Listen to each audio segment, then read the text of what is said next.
여러분 반갑습니다. 리눅스 커널 개발자 김동현입니다. 이번에는 선점 스케줄링과 비선점 스케줄링에 대해서 설명하겠습니다. 먼저 용어에 대해서 간단히 소개를 하면요.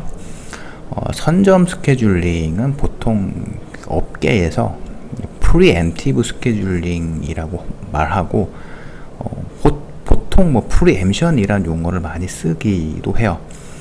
그리고 비선점 스케줄링은 이제 non preemptive 스케줄링이라고 부르는데요.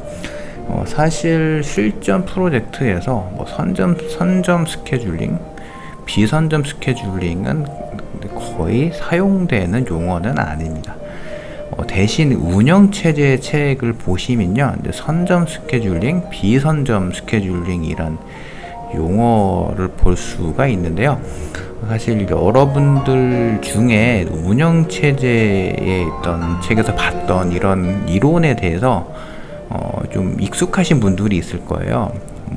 운영체제 책에서 이제 스케줄링과 관련된 챕터를 보면 이제 선점 스케줄링이라는 용어가 나오거든요.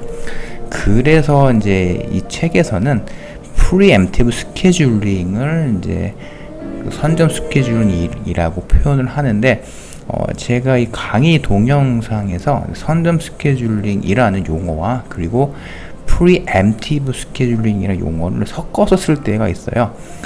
이런 용어를 같이 섞어서 설명을 드릴 때 같은 뜻이라고 여러분들 파악하셨으면 좋겠습니다. 자, 그럼 선점 스케줄링이란 무엇인지에 대해서 설명을 드리면요. 현재 CPU를 점유하면서 실행 중인 프로세스를 스케줄러가 강제로 CPU에서 빼낸 다음에 실행할 프로세스를 CPU로 데려가서 시키는 동작을 프리엠티브 스케줄링이라고 하고요. 대부분 스케줄링이라고 누군가가 말하면 프리엠티브 스케줄링이라고 알고 계시는 분들도 많습니다. 자, 이어서 두 번째 스케줄링 방식은요, non preemptive 스케줄링인데요. 프로세스가 입출력을 시작하면 자발적으로 스스로 스케줄링 요청하는 동작을 의미합니다. 스케줄링을 실행하려면 리눅스 커널에서 제공하는 스케줄이라는 함수를 호출하면 되는데요. 보통 비선점 스케줄링을 이제 실행하는 코드를 보면 직접 스케줄이란 함수를 호출해서 스케줄링을 요청을 하게 됩니다. 자, 그렇다면 이제 선점 스케줄링과 비선점 스케줄링 방식의 좀 세부 내용을 좀 더 알아보겠습니다. 자, 일단은 이제 현재 CPU에서 실행 중인 이제 프로세스를 이제 실행을 중지한다고 설명을 했는데요. 사실 실행을 중지한다는 것보다는 그 CPU에서 실행 중인 프로세스의 레지스터를 이 실행 중인 프로세스의 스레드 인풋 구조체에 백업을 하고요. 그리고 새로운 그 다음에 실행할 프로세스 레지스터 세트를 그 ARM CPU 코어에 로딩을 한 동작을 좀 쉽게 표현하기 위해서 이렇게 설명했는데요. 사실 실행을 한다는 의미가 뭐냐면 좀 더 이제 이 내용에 대해서 자세히 설명드릴 거지만, 프로세스가 실행 중에 레지스터 세트를 ARM CPU 코어에 로딩을 하게 되면 이제 그 다음에 이제 실행할 프로세스가 실행을 하게 되는 거거든요.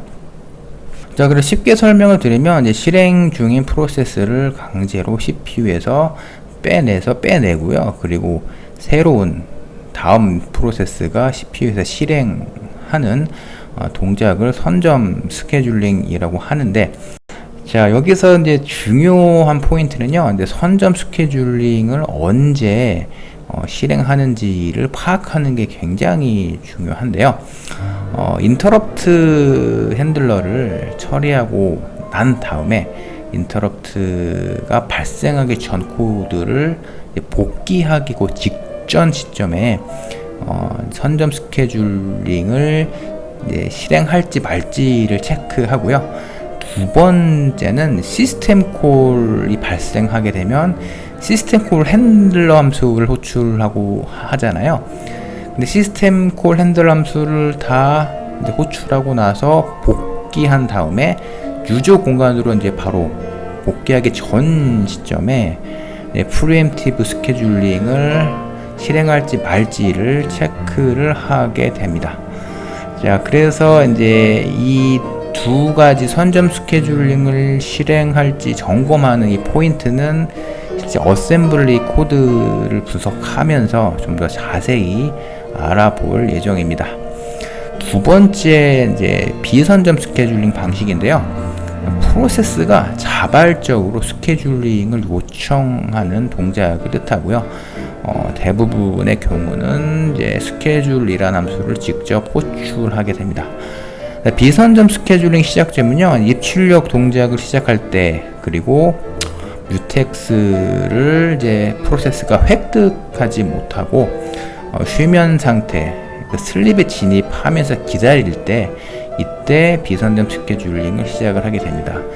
이 두 가지는 그 대표적인 예이고요. 이 밖에도 비선점 스케줄링을 시작하는 시작점은 여러 가지 예시를 들 수가 있습니다. 자, 그런데 실전 프로젝트 그 개발을 하다 보면요, 사실 비선점 스케줄링 하는 그 동작 자체는 뭐 큰 여러 뭐 사이드 이펙트나 어떤 이슈가 생기는 경우는 뭐 많진 않고요. 선점 스케줄링이 일어나게 되면 케이스에서 그 레이스 컨디션이 발생을 하게 되거든요. 어떤 코드가 실행하고 있는데 갑자기 그 실행하던 프로세스의 이제 어떤 특정 코드가 프리엠션, 그러니까 선점된 다음에 이제 프로세스가 실행을 중단하게 되죠. 근데 그 다음에 그 다른 CPU에서 같은 코드를 다른 프로세스가 실행하게 되면 레이스 컨디션이 발생하게 되거든요. 그래서 선점 스케줄링 때문에 이런 레이스 컨디션이 발생을 하게 되고요. 그래서 선점 스케줄링을 실행하는 시작점과 선점 스케줄링이 그 실행하는 동작 원리를 좀 잘 알아둘 필요가 있습니다. 자, 이어서 뭐 좀 더 프리엠티브 스케줄링에 대해서 이번에는 그 ARM64비트 아키텍처 기반으로 프리엠티브 스케줄링이 어떤 함수 호출 흐름에서 실행되는지에 대해서 좀 알아보겠습니다. 자, 일단 이 책은 그 커널 버전 4.19 버전에서 그 프리엠션이 일어나는 이제 코드를 분석하는데요. 그런데 32비트 ARM 아키텍처에서 그 프리엠티브 스케줄링이 일어나는 동작에 대해서 설명하는데, 이번에는 64비트 ARM 아키텍처 기반에서 프리엠티브 스케줄링이 실행되는 주요 콜 스택에 대해서 소개를 하겠습니다. 이 내용은 책에 있는 내용은 아니고요. 제가 추가로 여러분들이 좀 알고 있으면 좋을 것 같아서 소개를 하는 것입니다. 자, 이제 시스템 콜 핸들러를 호출을 하고 난 다음에 그 다음에 EL1 SVC 그 다음 레투 유저 요 레이블로 브랜치를 하게 되는데요. 요 이제 레이블을 계속 그 실행을 한 다음에 do notify resume이라는 함수 호출이 되는데요. 이 함수에서 지금 이 해당 프로세스가 프리엠션 될 조건인지를 체크를 하고, 만약에 프리엠션이 그러니까 선점될 조건이면은 스케줄 함수를 호출해서 프리엠션을 시작을 하게 되는 것입니다. 이번에는요, 그 유저 애플리케이션이 실행을 하다가 인터럽트가 발생하게 되면 이제 해당 그 인터럽트 익셉션이 유발되고, 그 이후에 해당 익셉션 벡터 핸들러가 이제 실행이 되겠죠. 그 이후에 인터럽트 핸들러가 호출이 되게 됩니다.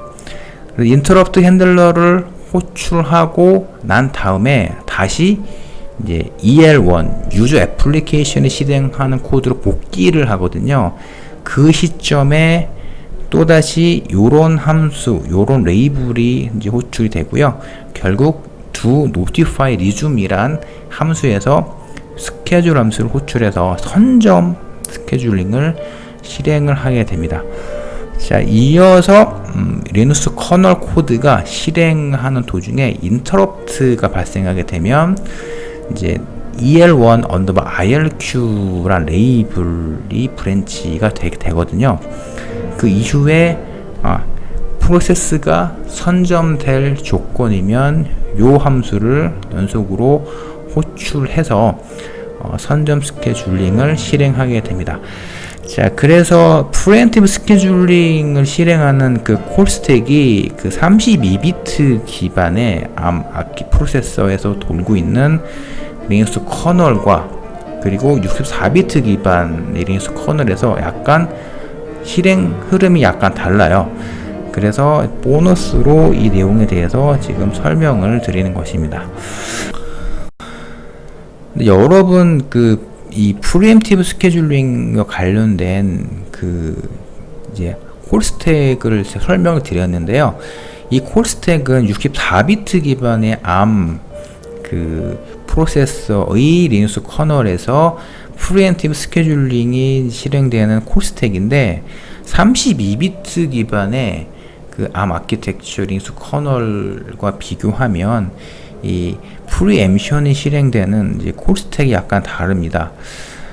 이 내용을 보시면요, 아키텍처에 따라서 이런 프리엠티브 스케줄링을 점검하고 실행하는 실행 흐름이 다르다는 내용을 알 수가 있을 거예요. 그런데 여기 보시면 아시겠지만 EL1 언더바 sync 그리고 EL0 언더바 IRQ 그리고 EL1 언더바 IRQ란 레이블이 보이는데요. 이 레이블이 언제 브랜치가 되고 어떤 원리로 호출되는지를 파악하려면 ARM 버전 8, 64비트 기반의 ARM 버전 8 아키텍처의 익셉션 벡터 핸들러와 익셉션이 유발되는 동작 원리를 알아야지 이 레이블이 어떻게 브랜치가 되는지를 알 수가 있는데요. 제가 제 유튜브 동영상을 기존에 업로드한 동영상을 보시면 ARM 버전 8 아키텍처의 익셉션 벡터 테이블이라는 제목의 강의 동영상을 올렸을 거예요. 그 동영상을 보시면요, ARM 버전 8 아키텍처에서 익셉션이 유발되면 어떤 방식으로 익셉션 벡터 핸들러가 브랜치가 되는지를 알 수가 있거든요. 그 동영상을 참 참고하셨으면 좋겠습니다. 자, 이어서 non preemptive 스케줄링인데요. 프로세스가 보통 자발적으로 스케줄 함수를 호출해서 스케줄을 요청하는 동작이라고 볼 수가 있습니다. 그런데 제가 그 스케줄링과 관련된 동작을 설명할 때 투수가 교체되는 그 과정을 빗대서 설명을 했거든요. 그러니까 마운드에서 투수가 공을 던지고 있는데, 그런데 야구장 가면 불펜이 있잖아요. 그 불펜에서 투수가 몸을 풀고 있죠. 그럼 감독은 현재 마운드에서 공을 던지고 있는 투수의 구속이라는가 제구를 보면서 불펜에 몸을 풀고 있는 투수도 같이 이제 비교하면서 볼 거예요. 근데 마운드에서 공을 던지고 있는 게 프로세스라고 본다면, 그러면 불펜에서 몸을 풀고 있는 프로세스들은 사실 런큐에서 실행 대기를 하고 있는 프로세스라고 볼 수가 있거든요. 그런데 스케줄러가 현재 CPU를 점유하면서 실행하고 있는 프로세스보다 이제 지금 태스크 러닝 상태로 런큐에 대기하고 있는 이제 프로세스의 우선순위가 높으면 이제 CPU에서 실행 중인 프로세스를 이제 빼내고, 그리고 런큐에서 실행 대기 중에 있는 프로세스 중에 우선순위가 가장 높은 프로세스를 CPU에서 실행하도록 동작을 시키게 되는데, 이 동작을 프리엠프티브 스케줄링이라고 설명을 할 수가 있어요. 보통 CFS 스케줄러에서는요, V 런타임이란 값을 바탕으로 그 프로세스의 우선순위가 가장 높은지 적은지를 판단하는데요. V 런타임이 가장 적은 프로세스를 선택해서 다음에 CPU 코어에서 실행할 프로세스를 선택하게 되는 것입니다. 자세한 내용은요, 프리엠프티브 스케줄링을 설명하는 그 절의 동영상에서 다시 설명을 하겠습니다. 여기까지 시청해 주셔서 감사합니다.